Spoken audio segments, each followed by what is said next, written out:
Bismillahirrahmanirrahim. Assalamualaikum warahmatullahi wabarakatuh. Perkenalkan, nama saya Rara Kirana dengan NIM 11000121002 dari jurusan Hukum Ekonomi Syariah.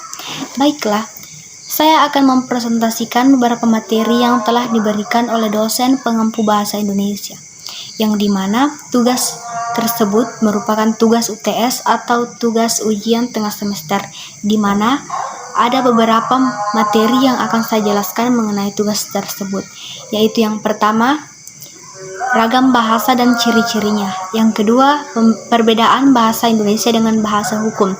Yang ketiga, pedoman umum ejaan bahasa Indonesia. Dan yang keempat, bahasa baku dan non-baku.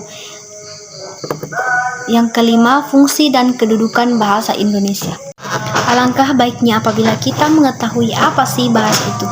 Nah, bahasa diartikan sebagai sistem lambang bunyi yang digunakan oleh anggota masyarakat untuk bekerja sama, berinteraksi, dan mengidentifikasikan diri. Selain itu, bahasa juga merupakan salah satu keahlian yang hanya dimiliki oleh manusia. Hal ini yang membedakan interaksi manusia dengan interaksi makhluk-makhluk lain di bumi ini. Adapun materi pertama yaitu ragam Indonesia dengan ciri-cirinya. Referensi ini saya kutip di internet yaitu detik.com. Perlu diketahui bahwa bahasa Indonesia juga memiliki ragamnya masing-masing.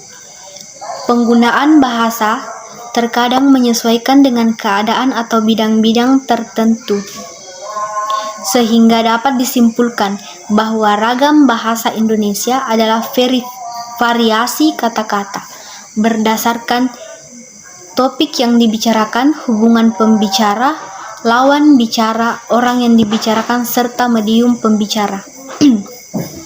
Dilihat dari media atau sarananya, bahasa Indonesia dibedakan menjadi dua, yaitu yang pertama ragam lisan dan yang kedua yaitu ragam tulisan, yang dimana ragam lisan atau ragam bahasa lisan merupakan bahasa yang dihasilkan melalui alat ucap dengan fenom sebagai unsur dasarnya. Dan adapun ciri-ciri dari ragam lisan, yaitu yang pertama memerlukan orang kedua atau teman bicara. Yang kedua, tergantung situasi, ruang, dan waktu. Yang ketiga, tidak harus memperhatikan unsur gramatikal, namun memerlukan intonasi serta bahasa tubuh. Yang keempat, berlangsung cepat. Dan yang kelima, sering dapat berlangsung tanpa alat bantu.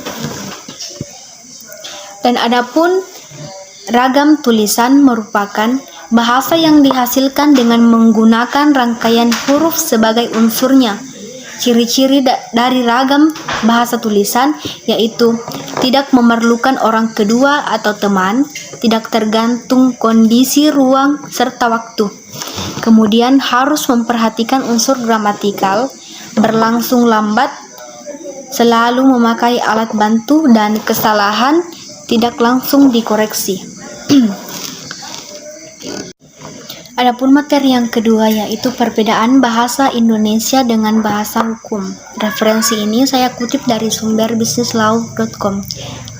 Perbedaannya adalah bahasa baku atau bahasa Indonesia merupakan bahasa yang dimana kita gunakan dalam kegiatan formal, sedangkan bahasa hukum adalah bahasa yang bebas tetapi lebih merujuk ke orang yang lebih sering berurusan dengan hukum. Adapun materi yang ketiga yaitu pedoman umum ejaan bahasa Indonesia. Referensi ini saya ambil dari sumber Tirto ID. PUEBI atau Pedoman Umum Ejaan Bahasa Indonesia merupakan tata bahasa Indonesia yang mengatur penggunaan bahasa atau tuntutan dengan tuntutan dasar secara menyeluruh yang berisi acuan penggunaan bahasa Indonesia yang baik dan benar, di mana ruang lingkup PUEBI yaitu huruf, penulisan kata, pemakaian kata, tanda baca, dan penulisan unsur terapan. Adapun materi keempat yaitu bahasa baku dan non-baku. Referensi ini saya kutip dari sumber iNews ID.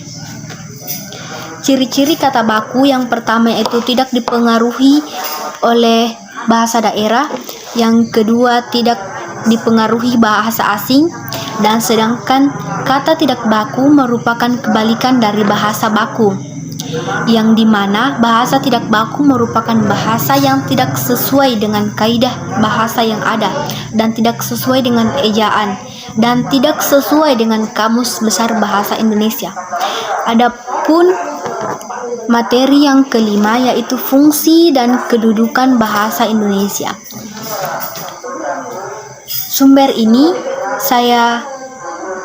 Referensi ini saya ambil dari sumber kompasania.com, yang dimana bahasa Indonesia sebagai bahasa nasional atau pemersatu dan bahasa Indonesia sebagai bahasa negara. Adapun fungsi bahasa yaitu sebagai bahasa persatuan dan nasional, lambang perkembangan nasional, lambang identitas nasional, bahasa pemersatu suku dan bangsa, bahasa penghubung antar wilayah. Dan adapun kedudukan bahasa Indonesia sebagai fungsi yang pertama yaitu bahasa resmi pada negara. Yang kedua, bahasa Indonesia sebagai pengantar pendidikan, sebagai penghubung untuk kepentingan nasional, dan sebagai bahasa pengembangan teknologi dan budaya. Baiklah, mungkin itu saja yang sempat saya presentasikan pada materi kali ini.